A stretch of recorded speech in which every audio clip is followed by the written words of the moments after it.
하고 갈게요. 올해 변수 중에 하나가 금리잖아요. 그죠? 금리 관련해서도 이게 정책이랑도 뭐 맞물리기도 하겠지만 금리를 본다면 또 채권도 봐야 되는 시기일까요, 올해가? 그렇죠. 사실 이제 그 채권이 금리와 완전히 맞물려 있는 상품이잖아요. 확실한 거는 24년에는 미국이 금리를 내릴 것이다. 이제 그건 사실 기정사실이니까. 그게 언제인지는 모르죠. 뭐 3월인가 4월인가 5월인가 뭐 진짜 모르겠는데 어쨌든 내린다라고 했으니까 내릴 거고, 이 채권이라는 게 이제 연준의 금리는 4개 시나리오로 나눌 수가 있어요. 인상기, 인상 후에 동결기, 인하기, 인하기 후 동결기, 요 4개가 있거든요. 지금은 그러면 인상기 후 동결기? 그렇죠, 그렇죠. 네, 그때부터 채권은 수익이 나기 시작해요. 미국 장기채 기준으로. 네. 그리고 인하기에는 수익이 엄청 크게 나요. 그러면 인하하는 시점까지 기다렸다가 돈을 거기다가 투자를 해야 되나? 아니면 지금부터 적기라고 봐요? 지금부터죠. 왜냐하면 인상 후 동결기에도 돈이 잘 벌리니까요, 채권은. 그리고 인하기는 더 잘 벌리고. 그리고 인하기가 네. 끝났다고 언제 연준 의장이 이제 언급을 줄 거거든요. 근데 야 이제 이 정도 하고 됐지 않았니 하면은 그때 빠져나가면 돼요. 네. 그러면은 올해는 주식이 불안하다라고 한다면 이 미국 채권의 비중을 높이는 전략도 괜찮은 걸까요? 전 나쁘지 않다고 보는 게, 특히 그 미국 채권 같은 게 한국 주식과 상관성이 굉장히 떨어지는 자산입니다. 이게 뭔 말이냐 하면은 한국 주식이 오를 때는 미국 채권으로 큰 재미를 못 보는데 한국 주식이 박살날 때는 미국 채권으로 재미를 볼 수 있는 가능성이 높습니다. 왜냐하면은 한국 주식이 떨어질 때는 환율도 보통 같이 오르거든요. 그러니까 한마디로 이제 원화가 떨어지고 달러가 오르는. 그러면은 그 한국 주식이 떨어질 때는 그 달러와 자산을 갖고 있으면 또 돈을 버는데 그 채권도 보통 올라주기 때문에 2번 벌 수 있는 거죠. 그러면 올해의 대표적인 안전자산이라고 하면은 뭐 우리가 대표적으로 뭐 달러 이야기도 많이 했고 금도 안전자산으로 보잖아요. 네. 올해만큼은 미국 채권이라고 마침표를 찍어서 말씀드려도 괜찮을까요? 저는 사실 채권을 안전자산이라고 보지는 않습니다. 왜냐하면은 특히 장기채 같은 경우는 변동성이 주식과 거의 비슷하거든요. 근데 이제 그 뭐 안전자산보다는 그냥 이제 돈을 벌 수 있는 확률이 높은 자산 이렇게 보는 거죠, 저는. 네. 왜냐하면은 22년에 그 미국 장기채가 45% 하락한 적이 있거든요. 그것만 봐도 이게 안전자산은 아니라는 걸 알 수가 있죠. 반토막이잖아요, 작가님. 그러면 올해는 작가님 미국 큰 틀에선 미국 주식 그리고 채권 비중이 가장 높다. 그러니까 그쪽이 확률이 제일 높다고 봐요. 네. 그리고 플러스 알파로 보시는 곳이 있다면? 코인. 네. 코인 이야기 합시다. 코인 이야기 해야 될 것 같아요.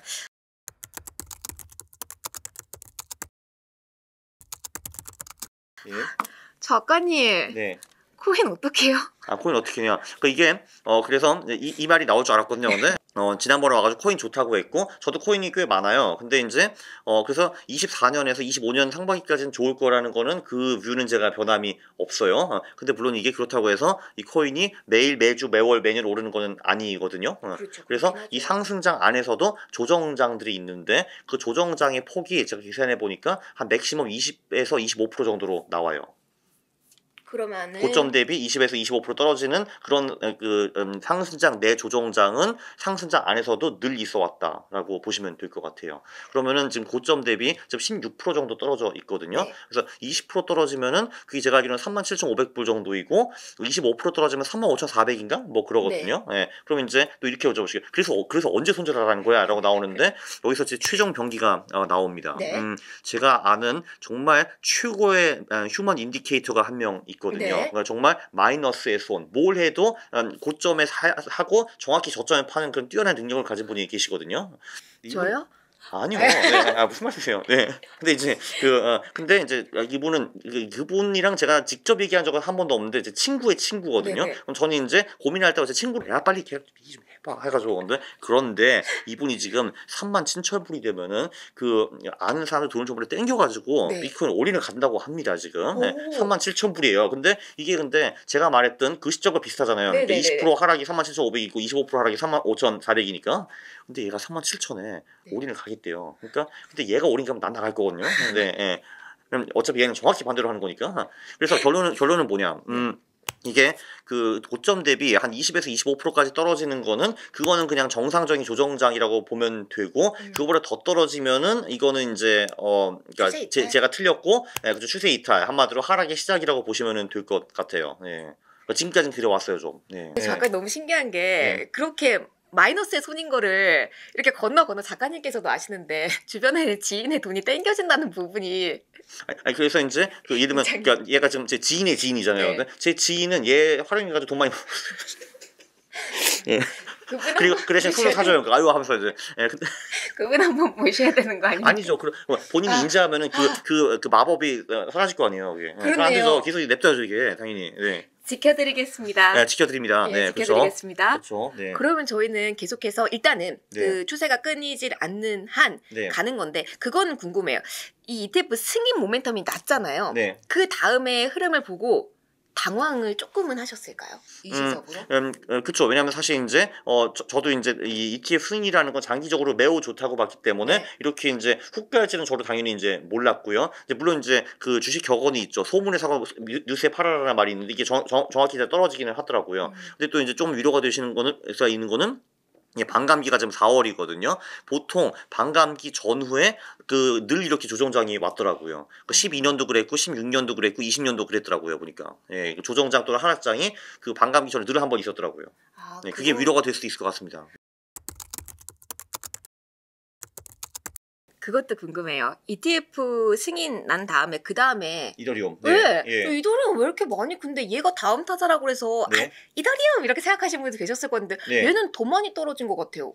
왜 그래요? 그 기본적으로 네. 알트코인, 그러니까 비트코인이 아닌 코인들은 비트코인이 요만큼 떨어지면 원래 이만큼 가게 되어 있고요. 그게 그러니까 한마디로 보통 이제 뭐 비트코인 10% 떨어졌다 하면 알트코인들이 전부 30-40% 떨어져 있잖아요. 네. 그건 이더리움도 전 큰 이유가 아니라고 이제 보고, 근데 결론적으로 이제 비트코인 ETF 승인이 낮기 때문에 이더리움 ETF 승인할 가능성도 훨씬 더 높아졌기 때문에 저는 이제 중장기적으로는 아마 비트코인보다 이더리움의 승인이 높을 거라고 봐요. 그럼 지금 만약에 내가 더 올해 주식 힘들다고 한다. 네. 그러면 한국 주식 그래. 그러면 난 올해 코인으로 승부를 한번 보겠어라고 지금 당장 마음을 먹으신 분들은 네. 이더리움에서 오히려 더 큰 기회가 남아있다로 저희가 해석을 해도 돼요. 뭐 솔직히 알트코인 쪽이 더 많이 기회가 남아 있겠죠. 제가 잘 모르는 그 소위 잡코인들 쪽에서. 네. 네, 리스크가 너무 크니까 그쪽이. 근데 사실 뭐 비트코인, 이더리움도 보통 주식의 그 변동성의 3배에서 4배 정도는 움직이거든요. 그래서 비트코인, 이더리움 하시는 거는 좋은데 근데 비중을 좀 낮춰가면 좋을 것 같아요. 그러니까 여러분이 주식에 투자하는 그 비중의 한 3에서 4분의 1 정도. 그게 제일 맞는 것 같아요. 네. 그러면 지금 비트코인 비중을 늘려도 돼요? 아, 지금요? 네. 일단 한번 그 37,000이 깨지는 안지 지켜보시죠. 안 깨지면 가는 거죠. 그죠? 네. 작가님 화이팅! 네, 화이팅. 야, 화이팅. 예. 화이팅. 여러분 화이팅! 자, 우리 최종 병기. 네. 계속 지켜보겠습니다. 네, 그분도 화이팅! 네, 화이팅. 네. 네, 제가 이분을 4년 동안 지켜보고 있는데 네. 정말 정확히 늘 틀려요. 제가 이분을 원균 선생이라고 이제 부르거든요. 왜 네. 저기 그 원균님도 옛날에 이제 그 일본과 싸울 때 배를 200척 대고 쫙 이제 가셨는데 이제 깨지고 본인도 돌아가시고 12척을 이순신한테 남겨뒀잖아요. 그래서 딱 이제 그분을 제가 그래서 원균 선생이라고 부릅니다. 네. 선생님께 선생님, 네, 네. 저희가 또 가르침을 이렇게 받습니다. 그렇죠. 네, 그렇습니다. 네. 그러면 딱 2024년 딱 놓고 봤을 때 네. 지금 이때부터 2025년 상반기까지가 코인이 잘 갈 수 있는 시기라고 말씀을 해주셨잖아요. 네, 맞아요. 왜냐하면은 보통 이 코인 상승장이 반감기 후 12에서 18개월까지 가는 경우가 많았거든요. 그러니까 24년 4월이 반감기니까 그럼 이제 그 말을 하면 25년 4월에서 10월이라는 거죠. 네. 25년 4월까지는 꽤 확실하고 그 후 6개월은 뭐 갈 수도 있고 안 갈 수도 있고 잘 모르겠다. 이런 그때 가서 봐야죠. 좀. 그럼 일단은 주식보다는 코인의 수익률이 높을 것이다라는 가정은 해도 되는.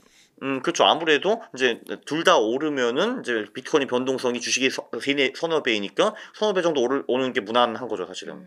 예를 들면 뭐 그러니까 주식이 100% 올랐다. 그러니까 주가가 100% 올랐다. 엄청 많이 오른 거잖아요. 근데 그거는 비트코인이 25에서 30% 오른 것과 비슷한 상승률이라고 보면 돼요, 그냥. 어차피 서너 배니까 모든 게. 네. 떨어질 때도 마찬가지입니다. 박살나죠. 네. 그러면 올해 포트 구성하셨을 거 아니에요, 작가님? 네. 가장 그래도 위험하다, 리스크가 크다라고 볼 수 있는 쪽은 그래도 한국 주식이라고 봐야 할 것 같은데요. 코인보다도? 그렇죠. 이제 코인은 그래도 상승 확률이 훨씬 높으니까요. 그러니까 한국은 상승 확률이 지금 뭐 40% 50% 되네 만에 뭐 이러니까, 네. 그러니까 그 확률이 훨씬 떨어지죠 아무래도. 네. 그러면은 지수 반대로 하는 전략까지도 구사를 해야 될까요? 인버스 이런 거요. 그래서 저도 이제 일부 인버스를 다시 담아야죠. 이제 이 방송 끝나고 오늘 안 깎고 아마 월요일에 담을 것 같아요.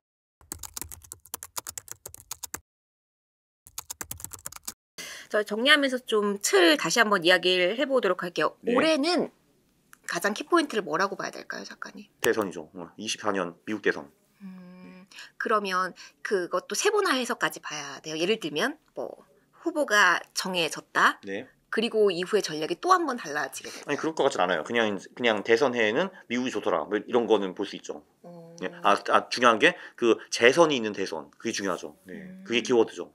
그 재선해에 미국 시장에서 손실이 발생한 게 마지막이 1932년이에요. 100년 전에. 네. 그 후에는 단 한 번도 언제 그 재선이 있었던 해에 손실이 난 적이 없어요. 미국 주식이. 그럼 이걸 봤을 때는 올해는 주식에 대해서 한국 주식에 대해서는 조금은 잘 모르겠고, 네, 그죠. 물음표 네. 물음표. 네, 미국 물음표. 주식은 좀 많이 간다. 그죠.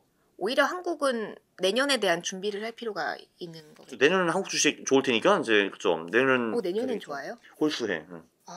네. 너무 1월이다 지금 작가님. 그렇죠. 그러니까 이제 그때 떠오르시죠. 그렇죠. 지금 그 내년 간다고 한 사람도 아무도 기억 못할 거거든요. 네. 저희 약간 성지 영상으로 내년 간다는 좀 남겨주시고. 맞아, 내년 간다. 내년 간다. 그죠. 썸네일 나오네. 내년은 간다. 내년은 간다. 그런데 지금 아직 1월. 작가님 그럼 작가님이 와, 약간 은인 이분의 한마디 한마디는 내가 진짜 투자의 그 계절성 내가 보고 있는 이 지표를 다 무시할 수 있을 만큼 이분의 한마디는 영향이 있다라는 분은 누구세요? 그 정도는 아닌데 데이비드 라이언이 가장 훌륭하죠. 압도적으로. 네. 데이비드 라이언 선생은 이제 그 위대한 오닐 선생 밑에서 이제 배우시고 1985년, 86년, 87년 3년 연속으로 US 인베스팅 챔피언을 하신 분입니다. 그 3년 동안에 1000% 이상 버신 분이고요. 10%요? 네, 그리고 그분이 이제 심심하신지 몇 년 전부터 트위터에서 리딩을 하고 계시거든요. 네. 근데 진짜 거의 다 맞아요. 그러니까 그래서 22년과 23년 그분 시키는 거 그대로 따라했으면은 157%를 벌 수가 있었어요. 22년이면 최악이에요, 네, 근데 그분이 진짜 정확히 22년 내에서도 이제 그 하락이 이제 대충 어느 정도 멈추고 이제 상승이 올 것이다 하고 한 달 올라간 다음에 다시 하락할 것이다. 진짜 하락하고 막 이랬거든요. 근데 저는 이제 이 사람 도대체 뭐야 했죠. 네, 데이비드 라이언이 최고예요. 네. 저희도 그럼 가서 볼 수 있는 네, 거죠? 그럼요. 트위터에 보통 한 달에 한 번 정도 오셔가지고 짧게 글을 남기시거든요. 네. 그래서 그거 보고 하면 돼요, 그냥. 네. 훌륭한 사람이에요. 네. 그분이 최근 2년 동안에 한 2번 정도 이제 틀렸거든요. 한 10몇 번 맞고. 그러니까 적중률이 되게 높으신 분이죠. 네. 훌륭한 사나이예요. 네.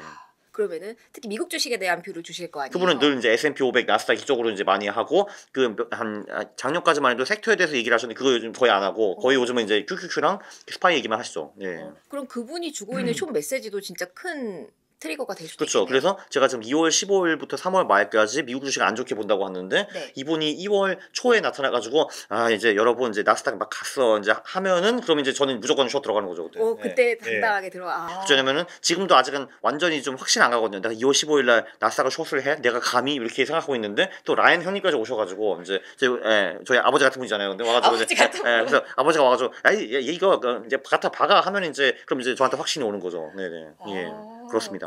그렇군요. 네. 저희도 가가지고 한번 그 영문을 한번 해석해 보면서 데이비드 라이언. 네. 그 영문 별로 어렵지도 않고 이제 되게 간단하게 쓰세요, 그분이. 그래서 막 꼬아 쓰시는 것도 없고. 그러니까 조금 꼬기는 하는데 이제 뭐 챗GPT가 꼬아주겠죠, 한국말로. 네. 그게 가장 힘들더라고요. 이게 꼬셨을 때. 조금 꼬아요. 네, 그건 맞아요. 네. 그러면 나중에 돌이켜 봤을 때 이렇게 보면 이게 맞았는데. 그런 건 아니고. 그러니까 말도 이제 그 문장이 좀 꼬였다는 거죠. 그러니까 뭐 이 사람이 뭐 애기도 아니고 buy QQQ now 이렇게 하진 않을 거네요, 그거. 네. 그러니까 이제 뭐 where you know the Nasdaq is a little bit oversold and runs is over high supply 이런 식으로 이제 한마디로 It's time to buy. 그쵸 이 사람 와가지고 you QQQ buy 이렇게 하진 않을 거 아니에요. 애기도 아니고. 그러니까 이제 그래서 문장 해석력 정도 있어야 된다 이거죠. 그러니까 영어 해석력 정도. 근데 메시지는 되게 클리어하게 줘요. 역시 그래도 작가님도 이렇게 보시는 이런 멘토분들이 계시는군요. 그럼요. 데이비드 라이언 무조건 봐야죠. 네. 여러분도 한번 들어가서 모두들 보실 수 있다고 하니까 그 시계 보시면 참고하시면 좋을 것 같아요. 그렇습니다. 마지막 딱 한마디 해주신다면? 네, 미국 주식, 미국 채권, 코인 화이팅. 한국 주식 진짜 몰라요. 네. 비중은 그러면 비슷하게 가져가도 돼요? 지금은 이제 주식이 60, 채권이 25, 금 15인데.